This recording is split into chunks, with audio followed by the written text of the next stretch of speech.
Hello, my name is Shayna. And I'm Melissa. And we're the Raging Reporters.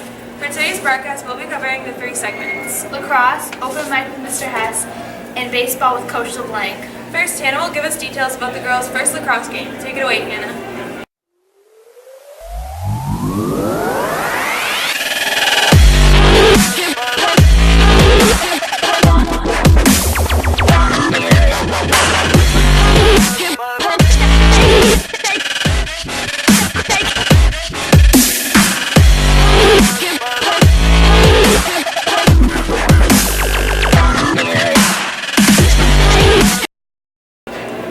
Thank you, Hannah, and good luck on your first game, girls.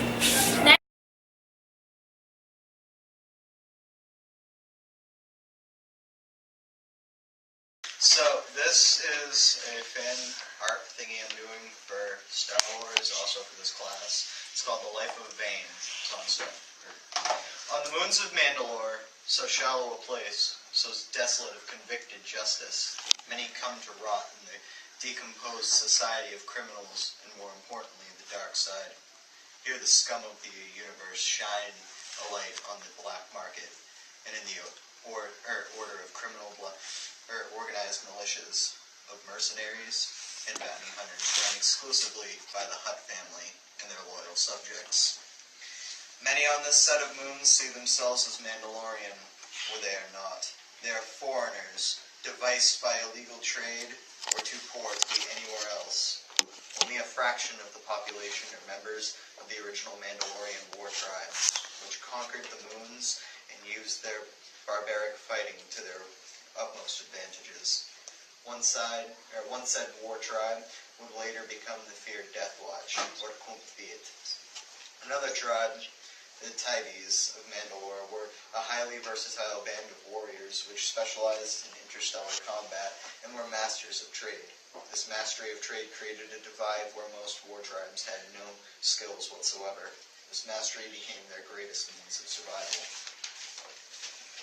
This band of Mandalorians gave birth to an agricultural, less isolationist government, and to a man who had all the tools needed to either become the strongest man of the Force, or a man who could top even Darth Minitus's control of the dark sorcery and Darth Jadis.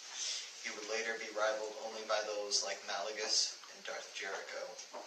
This man was known simply as Vane of Mandalore, a man who as a boy was introduced to the skills of trade and whose Force sensitivity made him both an outcast and an interest to the Hutts.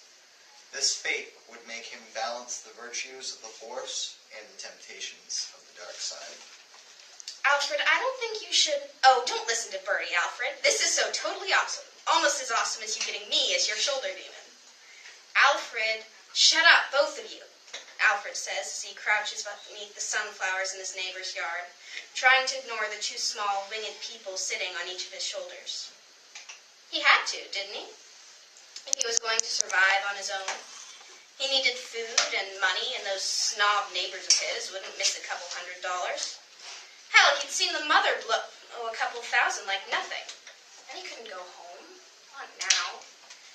He wasn't aware of speaking aloud, but he must have, because suddenly Matthew bursts out, "What are you thinking, Alfred?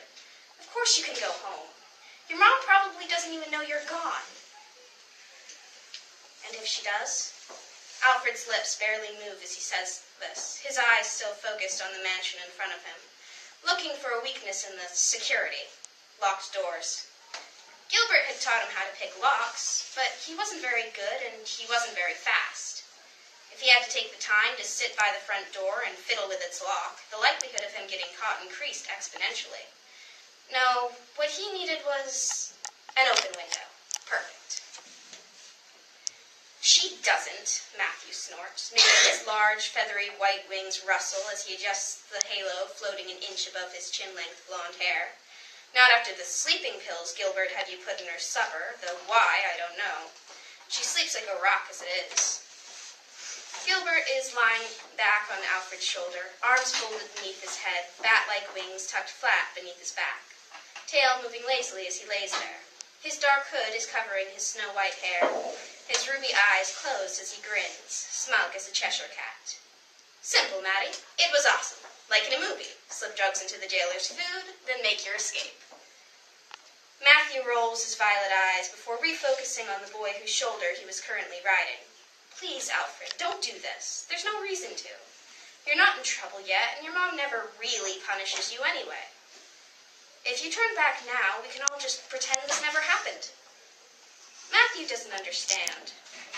Part of the reason Alfred is doing this is because his mother never notices him, or hardly ever. She's always in her room worrying about his father, who joined the army for the sake of a family tradition. When his father expected Alfred to carry on, as evident by the bomber jacket his father had sent him for his last birthday. And, when not worrying, his mother is maintaining his father's business, which made parts or something.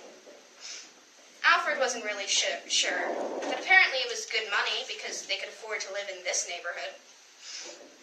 I'm telling you, Alfred, he doesn't know what he's talking about. No one ever has adventures from home.